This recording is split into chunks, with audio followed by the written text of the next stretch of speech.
David,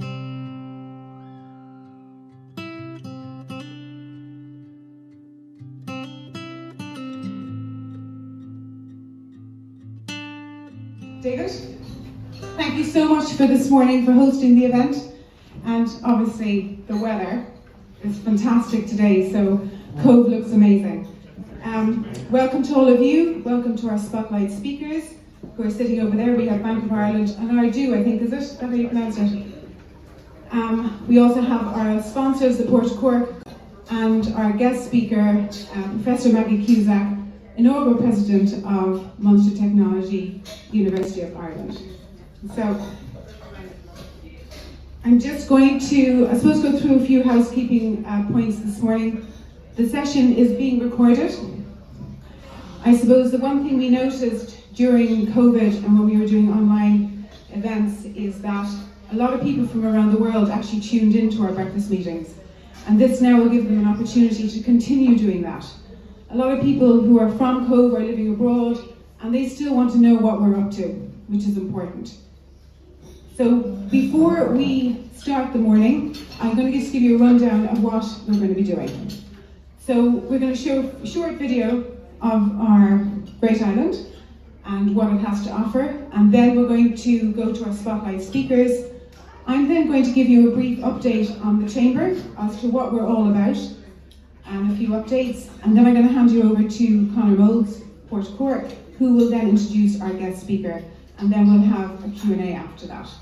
So, roll it on there, Colette.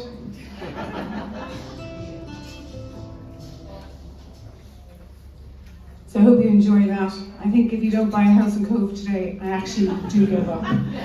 It's just a fantastic day. We have the harbour, and it's quite apt really that our last breakfast meeting was in February 2019, where the Port of Cork gave us a brief overview of the cruise liners, and it's quite apt that we're here now looking out in the harbour on a beautiful spring day. And actually, in fact, when I saw the fog this morning, the first thing I did was actually text in English to find out when it was going to burn off. So he said 11 o'clock and he was spot on. So before I say a few words on behalf of the Chamber, may I introduce our first spotlight speaker, Adam Carey of Bank of Ireland.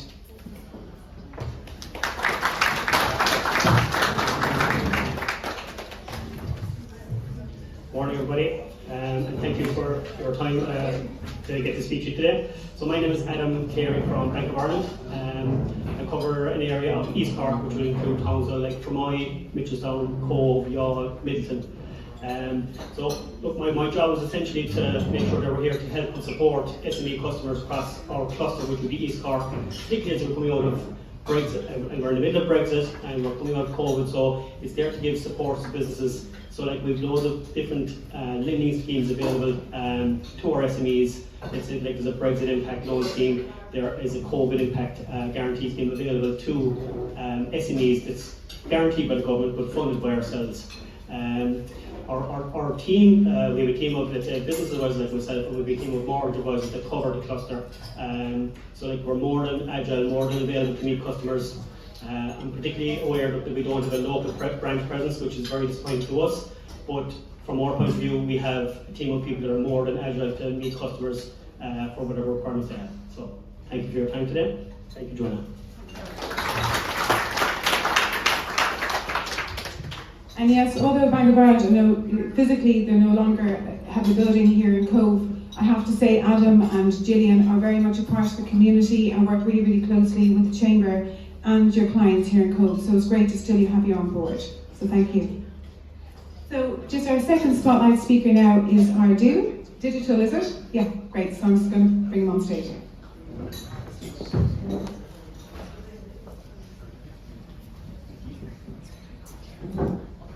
Hey everybody, thanks for having me. So I thought we'd just do a quick bit of show of hands. How many people used to use the phone book to find a product or service? Okay. Where is everybody going now? Good. And then just short on what my service is as part of Ardú Digital, is we help websites show up to the top of Google organically. So there's two ways you can actually show up in Google. You can pay for it, which actually costs quite a lot of money, or you can show up organically, and that's our service. So we basically help people with their website design, we help them with their content marketing, We help them with outreach and digital PR, and that's how we're able to gain traffic to our clients' websites so that they get more leads, increase their revenue, and generally that's how they can get more business online. And that's just a summary of what we do. So, thank you.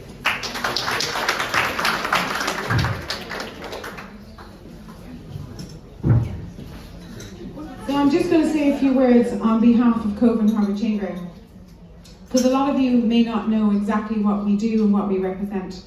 So when we speak of the chambers, the one question that I asked myself when I came on board is, what is their role? Cove and Harbour Chamber have been representing Cove and the Lower Harbour for just over 65 years now, and act as a voice, an ambassador, a facilitator, a vehicle for government and our stakeholders to get information out there regarding projects that will affect the area. We're there for our members to relay their message. In the harbour we have tech, we have pharma, we have energy suppliers, all needing a vehicle to get their message out, and that is a job for our members. As well as representing the business community in both Cove and the harbour, we also advocate for and partner with the community at large. We work as a team with other groups for the betterment of our area and the prosperity of business. Cove and the harbour communities are becoming the #1 place to work, live and visit. This is excellent news for the area, but in order to develop and thrive, the lack of adequate access is the most critical issue facing the Great Island. We need a new access road into Cove to help us develop and grow. We are bursting at the seams, and both housing and future development will be stunted unless this happens. As a chamber, we will continue to advocate and agitate and urge you, the business community, to join forces and make this happen. COVID-19 has affected all of us in one way or another over the last 2 years, and the numbers are still extremely high, but Ireland has managed the pandemic proactively. Vaccination rates are up to the top percentage, and although numbers are high, this serious illness is not what it was, and it's very much well controlled. The virus has now become an endemic illness as opposed to a pandemic illness. And yes, the Omicron variant is on the way and is here, but I urge people who haven't had their booster to get their booster. 4th vaccination, get that. The government are out there to help us. The war between Russia and Ukraine is very much in all our minds, and it's like as if this fog has been over us for the last couple of weeks. It's devastating what's happening there. The war is the greatest threat to peace and unity in our time, and is a human tragedy for those millions affected. As a neutral country, we condemn violence and stand shoulder to shoulder with those caught in the conflict. As a nation, we are as ever generous and open to supporting the innocent victims. And we not be found wanting in that regard. In the words of the late John Hume, peacemaker and Nobel Prize winner, difference is the essence of humanity. Difference is an accident of birth, and it should therefore never be the source of hatred or conflict. The answer to difference is to respect it. Therein lies the most fundamental principle of peace, respect for diversity. Ireland, more than many nations, understands this. This principle has enabled Ireland to evolve and develop over the past years. People have been better cared for. Irish people are more sophisticated. The hunger to learn and the growth in formal education has given Ireland the opportunity to prosper. The economy has thrived. But we cannot lose any of these areas as progress as a nation. We need this economy to survive in these challenging times. In order to do this, however, we need to ensure our survival and sustainability. A key pillar in, particularly as we're an island nation, is connectivity. To export, to import food and other goods, to have sustainable supply of energy for our home, for our business, transport, land, sea and air. As an economy, we need to be realistic in terms of what is indigenous and what we need to plan for as we balance the new and the old. We will not become a green economy overnight, and we need to manage our transition from fossil fuels in a strategic and manageable manner in the coming years. We need to work towards becoming self-sufficient as we exploit our national resources, including wind and wave energy, in a realistic way. with appropriate state and private investment. This country, and indeed our community of Cove and the harbour communities, have learnt the art of surviving and indeed thriving in the past 2 years and living with the COVID pandemic. Our strength is our resilience, our connectivity, our flexibility, our entrepreneurship, and our giving nature as a nation. These traits, coupled with the acceleration of broadband connectivity, showed the world how we can not only survive, but thrive in adversity. Onwards and upwards. Thank you.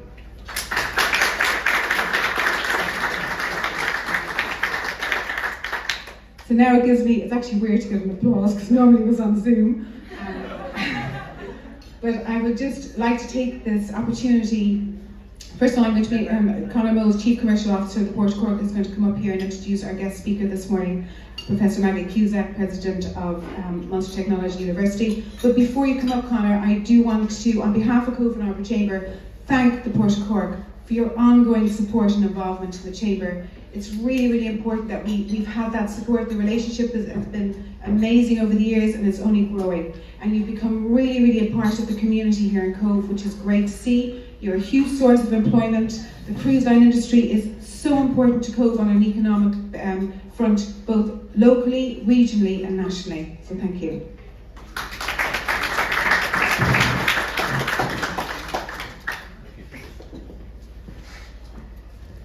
I don't know how to follow that. I think we're probably better off just going end on a high.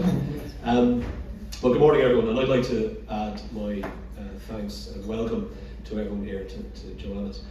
It's been an honour for the Port of Cork to be in the position to sponsor these events right through COVID and right up until now. And to be here at an in-person event is hugely exciting. I'm also especially delighted to be in a position to introduce Professor Maggie Cusack today, both on a personal and a professional level. On a personal level, I studied for my undergraduate studies and indeed my officer training in the Gorbals in Glasgow, and I had a huge affinity and love for that town. And I've also, prior to my role in the port, served with the forerunner to MTU with CIT for 10 years, 5 years of that as head of the Maritime College. And so I know just how important the MTU is to this community and the positive impact it makes to not just here but indeed the region, and hugely important. Born in Scotland to Irish parents, Maggie attended high school in inner city Glasgow where inspirational teachers encouraged her to pursue a career in science.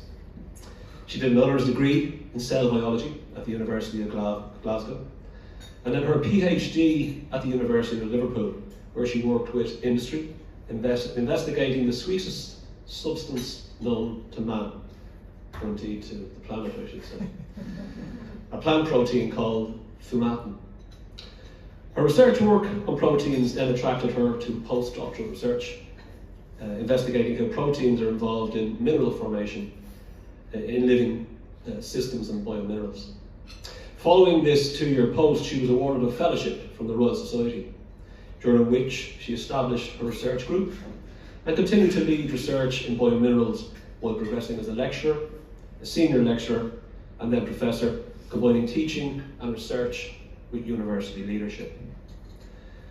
First, as head of the graduate school, then as the international lead, and then head of department, all at the University of Glasgow, while she and her husband had the very difficult task, as we all know, while raising her son and daughter. In 2017, Maggie took on the role of Dean of Faculty of Natural Sciences at the University of Stirling, a 50-year-old university. In 2021, she became the inaugural president of Munster Technological University and considers the formation of technological universities to be exciting and aligned with her experience and her commitments. Maggie is passionate about the power of education and how it transforms lives. Equality, diversity, inclusion, striving to include all, full diversity and humanity. The responsibility of universities to support the community and the economy via education skills, research, innovation and entrepreneurship. She's delighted to be living in Ireland and, as I found before this meeting in Cork in particular. I must take this time to say, we did have a discussion about how welcoming Cork is. I did explain to her that while I had lived in many parts of Ireland and had suffered from anti-Dublin jacking comments, I didn't suffer from any of them in Cork. And I've recently discovered why. It's because everyone in Cork is superior to people in Dublin. True. And on that very note, I'd like to welcome Professor Cusack to stand. Thank you.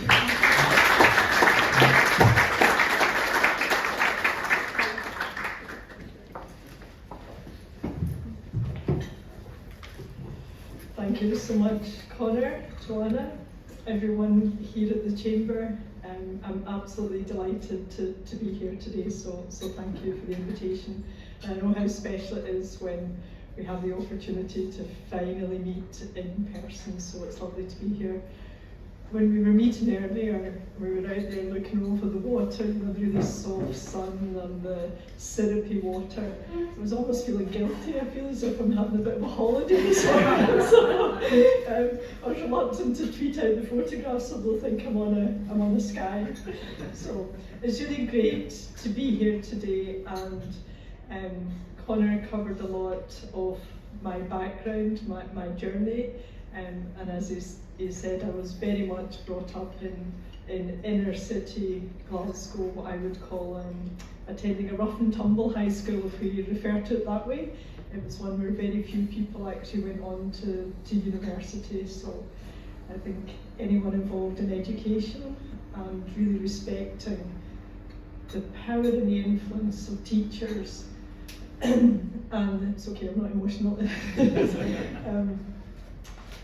just the whole potential for education to change lives is something that I am passionate about and will be forever grateful for, really, to have those opportunities. So that I bring to my role. I think, anyone who's in front of a class of students or pupils, you think of them as your own son or daughter. What experience would you want them to have? How can you make sure you give these people the best opportunity to achieve their very best?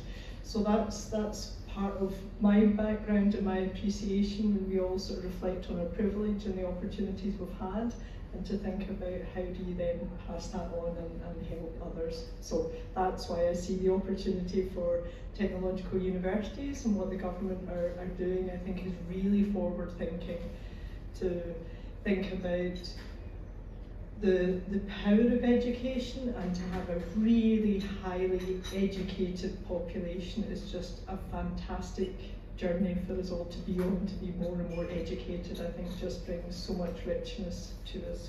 So that was a bit about my own journey and why I'm here, I suppose.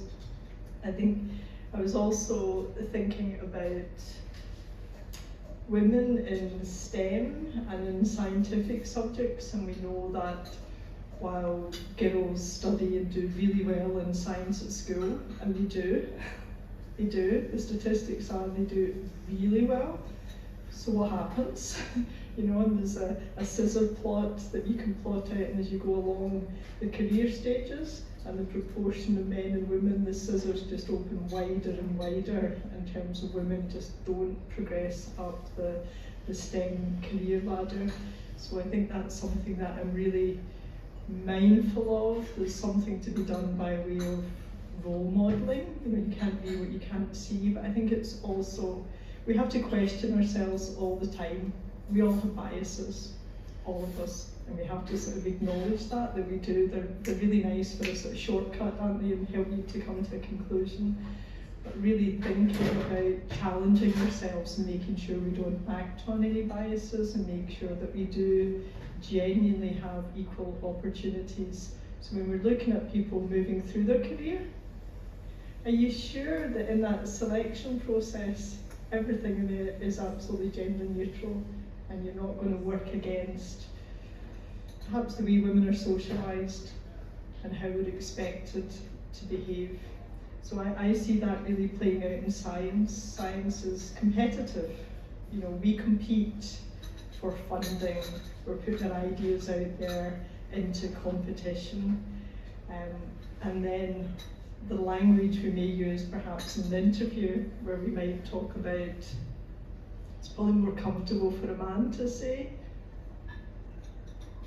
I'm a world leader in that research area.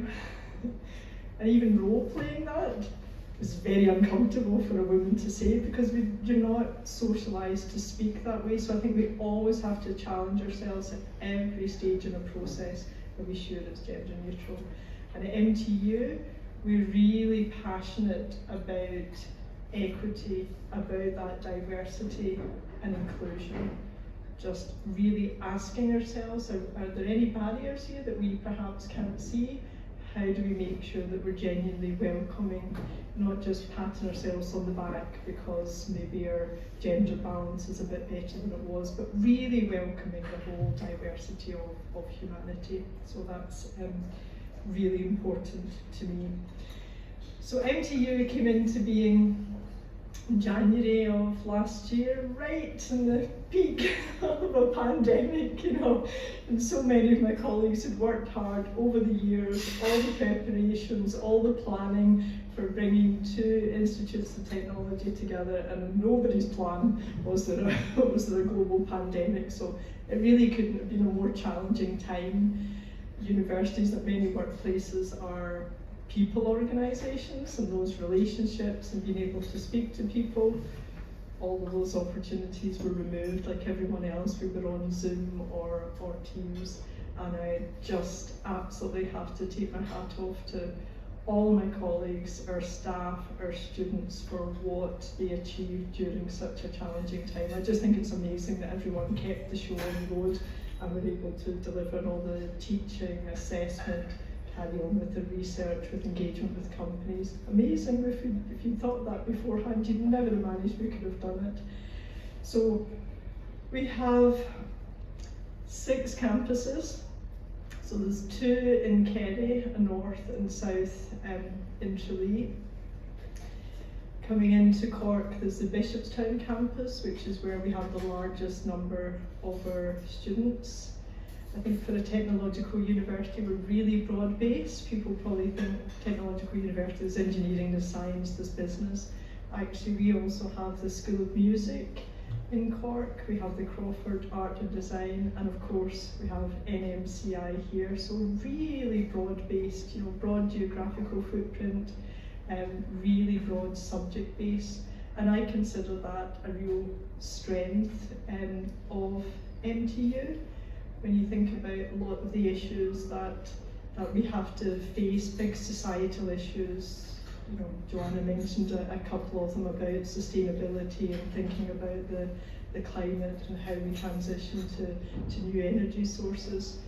Lots of those problems aren't solved within a single discipline silo. It really is about bringing different disciplines and different perspectives together. So I think we're in a really strong position to address some of those. So we have just now more than 18,000 students or learners, so a large student population, and 2,000 staff. So it's a large organisation, and I know that I will never be bored. We have more than 140 courses, so that's, you know, a really large number of courses and over all those different disciplines. And I think one of there's some distinguishing features between a technological university and perhaps a traditional university. And one of the things is a really long ladder of opportunity. So you can come to MTU to do an apprenticeship, a craft apprenticeship. There's traditional degrees, if you like, the masters, all the way up to PhD. So really long ladder and real sort of flexibility in approach. And I've spoken to quite a few of our graduates who perhaps come to MTU, or as it was, CIT or IT Tralee, to do a craft apprenticeship or to do the degree through their work placement. Most of our students have work placements, which I think are just fantastic opportunities. And actually, more than 20% of our students, when they graduate, have their job already secured directly from their work placement. So I think that's a really great situation and something we would like to grow even more.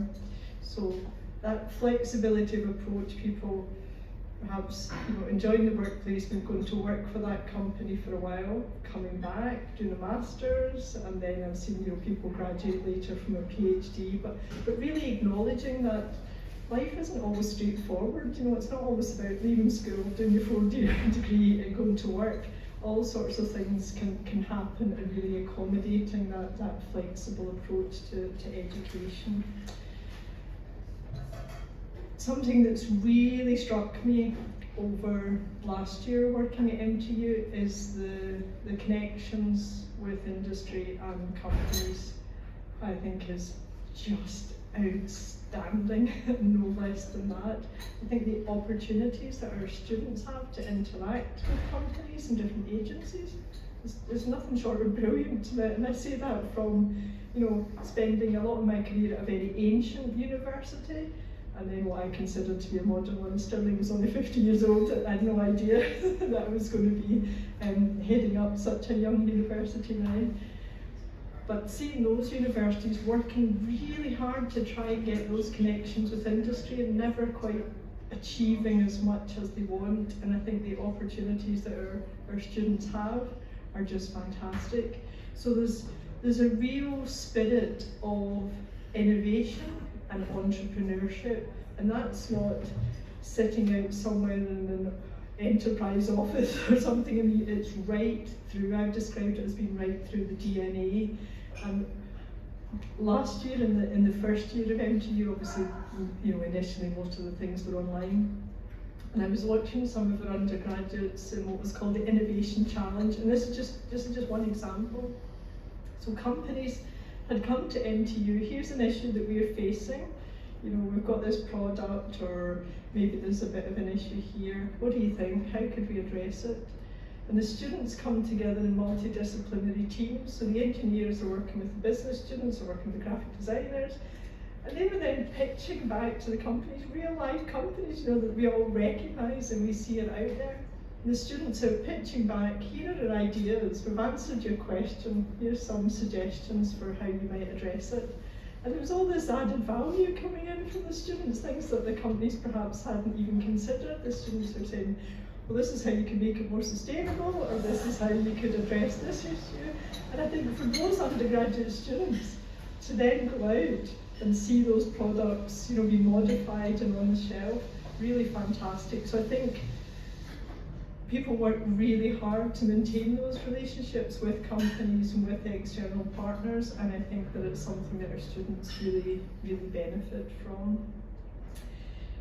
So as well as the broad range of disciplines, there's a really great selection in terms of delivery methods, so people can do it full-time, part-time, come in the evening, and then we have the Springboard Plus courses where governments and the skills forum are looking to see where are the actual gaps and where can we provide courses, short courses, to help people upskill or reskill and really meet a gap in the skills portfolio, so we can be really flexible and responsive there to provide those. So as Connor said, we're really mindful of our responsibility to the communities that we serve, the Southwest region, in terms of skills provision and education and those links with companies. So we all learned a lot, didn't we, over the last 2 years, and I think we're really grateful to all of the technology. It literally saved our lives, didn't it, that we could continue to function at whatever level. And I think we're really welcoming the fact that we are back in person. I think it would be a huge waste if we just threw away all the learning for the last 2 years, because there's lots of learning. And we've done quite a few questionnaires, and it's interesting that the response from our students and our staff are really similar, that there isn't actually the appetite to go all the way back to the old way or to stay all online. There's some sweet spot in between where people are really looking forward to that, to thinking about where are the real advantages to use technology to enhance the learning opportunities and experience of our students. And where are the real advantages to being in the room and actually having the added value there? So I think we're working really carefully to make sure that we navigate that one well and gain the best from both of those approaches. There's lots of different innovative ways that we can do our learning and our teaching, and there's some examples across MTU. So we're talking about NMCI. When I visited NMCI, there's fantastic setups there for sort of, I suppose it's a virtual reality, isn't it? You're on the bridge of the ship and you're being brought into the harbour here and everything's going wrong and all the panic setting up. That might just be the scenario they set for me. The waves were high, let's say. So that's one example of really using technology and virtual reality for people to experience things in a safe environment, so that when you actually experience anything close to it, they're kind of an automatic response, and to know the safe responses. So that's a clear example and one that I really enjoyed. And we have other examples of that across NTU. There's quite a lot currently used in agri-tech, where again, virtual reality or augmented reality, just a really fantastic way to train. And I actually think it's only limited by imagination. I do actually. I think it's any scenario we want to think about where we can actually immerse people in a situation, learn in that environment. And we do, there's lots where you can do, say, on the mobile phone, and all sorts of lessons that we pack up. We've got huge boxes with all the sets of the headsets and the mobile phones that go out to schools, so they can do lessons on all sorts of topics. So I think that's a space that we need to really keep an eye on by way of innovation. So thinking about the impact of NTU on Cove and Harbour communities, I hope we have lots of positive impact. I think the universities, I would think of it as a huge ecosystem. We were talking earlier about the highly skilled population. How fantastic is that, to have a highly skilled, highly educated population? That in itself generates employment, it attracts employers. So I think it's a sort of vicious circle that we can actually, virtuous, not vicious, circle we can really establish. I mentioned about the skills and the apprenticeships, and think about some of the challenges that we're facing. Housing crisis, construction, thinking about retrofitting, sustainable approaches to all of that. And then when I'm talking about the craft apprenticeships and that skills pipeline coming through, I think we're very well positioned to help there. And I also mentioned that really broad provision. It's not just engineers and scientists, it's really broad. So I think that cultural richness, I think that's something that we all appreciated over the last 2 years. What did we turn to? We were all dependent on those filmmakers and people providing music and all that, and realising how central that is to our humanity and civilization. So I think the fact that we do have the art school and the school of music is really important. I wanted to say a few words about NMCI, which of course is fundamentally important in today's context. So if we think just about the economics of the number of people passing through the National Maritime College, for their training. So if we think about figures pre-COVID, when people were arriving in person, then NMCI was generating around 10,000 bed nights, so that's delegates coming for training, staying in local hotels, These are people on courses in NMCI, so we expect that to all return this summer. So we're talking about 3,500 visiting trainees here, eating out, going for a drink, all the things that people do. So really fueling the economy and helping to fuel the economy. We have 250 undergraduates, so those undergraduates then here during the term renting local accommodation, eating, drinking and all the things that students do to fuel the economy. And research is a really important aspect of NMCI. So over the last 10 years, they've had more than 6.5 million of externally funded research going through the Halpin Centre.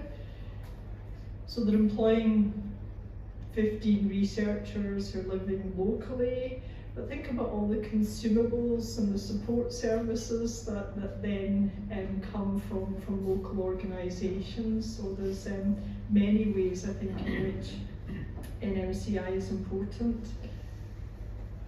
The climate challenge, I think, it's enormous, isn't it? We have to face this, and we have to, as Joanna said, this transition has to take place. But the opportunity there, the opportunity is massive.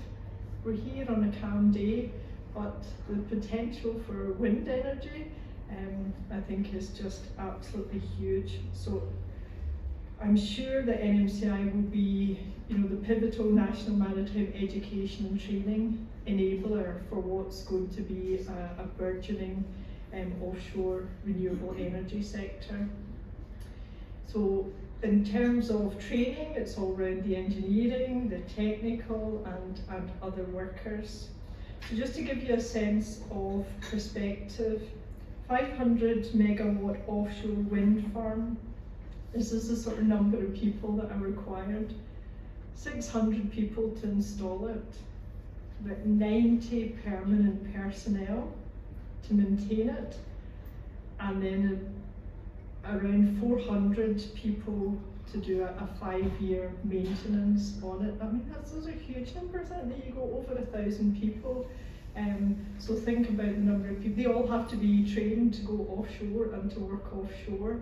So going back to the sort of numbers I was saying about the input into the local economy, I think as we really make the most of those opportunities around wind energy, I would imagine there's a huge burgeoning of activity around NMCI.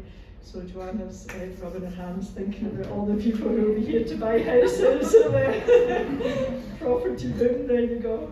But there's other provisions that NMCI, in terms of providing different types of training, so emergency management training and actually supply chain education, and think about how important, how aware we are now of the importance of good supply chain for everything that we depend on and take for granted. So I'm going to stop now, but I'm more than happy to take questions. Maggie, what are your hopes for MTU going forward? Thank you.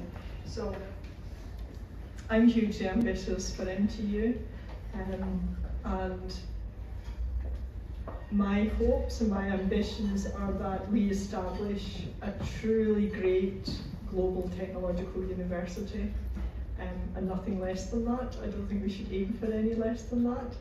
And I would like to think, say we look 10 years into the future, that people really know of MTU. There's that fantastic, technological university that's attracting people from abroad, really fantastic quality of education, nothing less. Thank you. Well, that's good. Thank you very much for your talk today. It's really informative. I suppose one of the questions I had in my own head coming today was the difference between sort of the MTU and a more traditional university, and in fairness, you answered it very early on, right? But I was intrigued by what you said, which was around this ladder of opportunity, and I thought, I have an 18-year-old, so he's at that stage now where he's doing his leaving cert and just about hopefully heading into college, but I have a 13-year-old, and one of the challenges appears to me that we forget about that size, the size of that ladder of opportunity. And there is a view that, you must go to college, but when you're thinking of college, it's certain courses or whatever. Yeah. But could you maybe talk a little bit more about that in terms of the opportunity you see about that width of ladder of opportunity? Yeah, no, happy to do that, thank you. I think it's a really important point. I was talking about my own experience and the fact that, I really appreciated the fact that I was encouraged to go to university. And to be honest then, I don't think there were all of the options open. It was, you went to traditional university and that was it. And I think now there is a much greater appreciation, isn't it, of different skills and different approaches. And someone who may excel in a particular type of course, say an apprenticeship or a craft apprenticeship, may not be cut out or may not be entirely comfortable with, just academic approach, and that's fine. That's fine, because as a society, we need all of that. We all know, trying to get a plumber or an electrician and what sort of fees they can charge. So sometimes I do wonder about how I encourage my own children, but anyway. So I think it is appreciating and valuing all of those components of a society and recognising that all of those routes should be available and support should be there, and I think that's a much healthier society. Yeah. Okay. I think there was another question. In the front row on the expensive seats. Thank you for such a really interesting talk. You mentioned girls in STEM, and certainly that's an area I've been interested in, and I'm just wondering what schools and families can do. Can you see ways that schools and families can contribute to ensuring that more girls do take that route beyond, say, junior cycle, where there are lots of them like science, or even to selecting the technological subjects from first year going to second year? If there's anything you think we could be doing? Yeah, thank you. A nice easy one. Yeah. I think there's no single thing, is there? If there's a single thing, we would have done it and things would be sorted. I think we have to chip away at it the whole time. And we can all catch ourselves in our language, can't we, where there's those biases play out about the expectations about the different roles or the subjects that we may study. So I think we have to keep reminding ourselves of all of that. And I was speaking to a colleague. I should have mentioned Blackrock Castle. We have the observatory there as well. We have a partnership, and it was a woman, a colleague who's very mindful of women in STEM. And there was a model, an astronaut, and she heard herself saying, "Could you move him out of the way?" And she stopped herself. There's nothing there that tells you, that's a man. But it's amazing how powerful that is. So I think we do have to stop ourselves at every opportunity. Think about how we actively encourage women to think about, girls to think about the different opportunities. From my experience, it's only when you're in science that you realise the breadth of the opportunities that are there. And the reason I'm so enthusiastic about it was it genuinely gave me the freedom to drive that career myself. No one said, if you study this protein, you can go to Biominerals. I did that, I decided that's what I'm interested in. Can you imagine the privilege of being able to just pursue what you're interested in and generate new knowledge that's relevant to industry or whatever? So I think we need to tell those stories and really I suppose show those possibilities. Here are all the different options that are open to you, and whatever gender that we can all succeed there. And then once girls or women are sort of on that route, really encourage them to join in societies and clubs and things. So at MTU, I was at the student societies awards last night, and it was great just hearing all the different societies and the breadth of the activities. And there was one large group, and it was all young women in engineering, the Y-STEM group. So seeing a big, large group of young women, they're all the engineers of our future. It was fantastic. And I think the schoolgirls could see that, and we do a lot of work there where the Y-STEM group go out to schools. And I think that starts to break down some of those assumptions that are quite hard ingrained in us, just because of how we socialise. So chip, chip, chip away at it the whole time. Okay. Obviously, living in Cove here and being obviously very much a part of the harbour, the college, the Maritime College, how can we get the message out to the young people of the career options that are there for them? Yeah. Because that's the one thing that I feel is not being put out so much. And I said I always go back to my own son who's at sea now, and he's in the college, but he was one of the lucky people. He had the support here in Cove to give him that information. But whether you don't have to have a sea background to go to sea. Yeah. And to avail of the career opportunities. And there's so many career opportunities out there, and especially in light even with the energy, the concept of energy now. That's good, as you said, 1,000 jobs probably per one turbine, so that's how many ships. So I suppose what can MTU, the Maritime College, how can we get that message out? Listen, John, that's a great question, and I'd have to say we'd be very happy to help in any way to get that message out. So I'll speak to Cormac later. I know he's doing a bit anyway. He's not here today.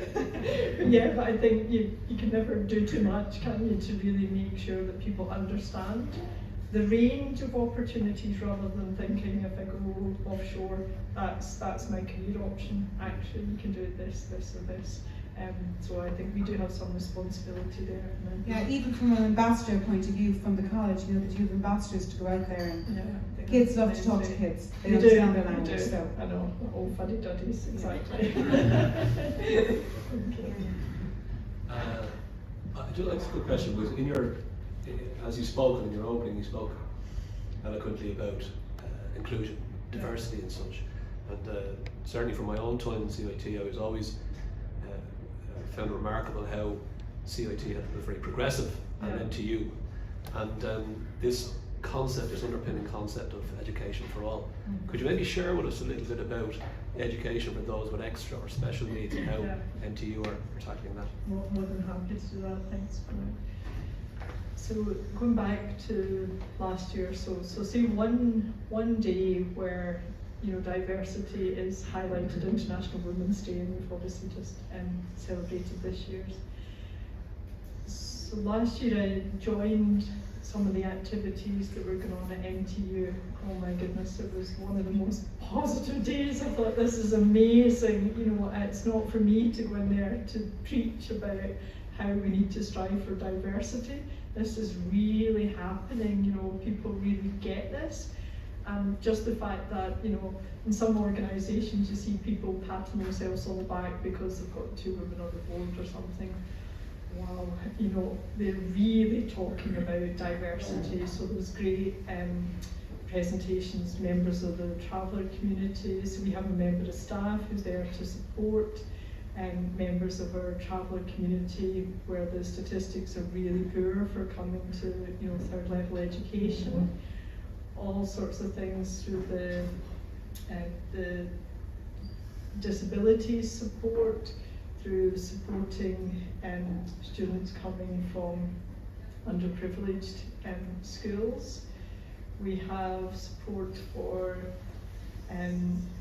students on the autism spectrum, and recently we put in support on Carnegie and Cork campuses for students who've been care experienced. Can you imagine the big step it is to go off to university when you've got to support your family and everything behind you, but to leave care and to be, right now you're on your own and you go off to university. So we went out to do that.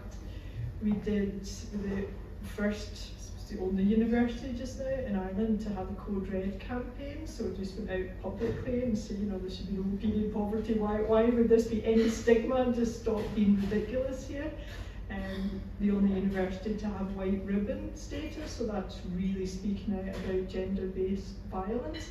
So, and it has to go on and on and on, because I don't think we can ever say, oh, there we go, we've arrived, we're quite diverse now. It's like, what's the diversity out there? What's humanity in reality? And let's make sure that's within our walls, because I think that's a much healthier environment in which to work or which to study. And that's where you got all the different perspectives and all the different viewpoints. and that's where good decisions are made, rather than us all speaking to each other in a little echo chamber. So it's an ongoing job, and we'll never say we're there until we're actually reflecting the community all around us. Okay. Morning, Professor. Just following on from women in STEM and diversity, it's great to see that there's a number of Irish universities now led by women. I'm just wondering, what do you think have allowed us to make those changes in recent times to start diversifying and appreciate that there is a need and a role for women in STEM, and it's not it shouldn't be a male-dominated sector? Yeah, thank you for that. An interesting one, isn't it? So when I was appointed, Professor May was acting president at Limerick, became president, and then since then we had Trinity, we had Maynooth. So it's interesting, I think, after all this time where all Irish universities were led by men, and once it started to change, it seems that we're shifting over to leadership by women. So my thoughts there are, I suppose, around the whole diversity. That's great that it's happened, because women do make up 50% of the population. A lot of them go to university. Why wouldn't they lead at university? But again, I think it'd be a real mistake to pat ourselves in the back, because we often see when people are striving for diversity, they make some progress. This is good, and you relax a bit. And as soon as you relax, you drop back, and you often drop back further than your starting point. So I think we need to say, okay, this is a good thing, just for the reasons of diversity. If we're absolutely honest, probably doesn't take us that far for diversity. I'm a straight white woman, you're only kind of one step away. I think we need to, like said in the answer to Connor's, I think in terms of leadership as well, really push on that and always ask ourselves the question, well, if these CVs are fantastic, how come we're not selecting those people? Is there something with our process? And really make sure that we share those opportunities and celebrate the achievements, and then we'll all benefit from that diversity.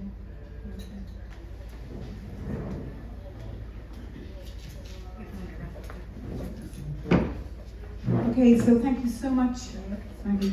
It was great. Really good.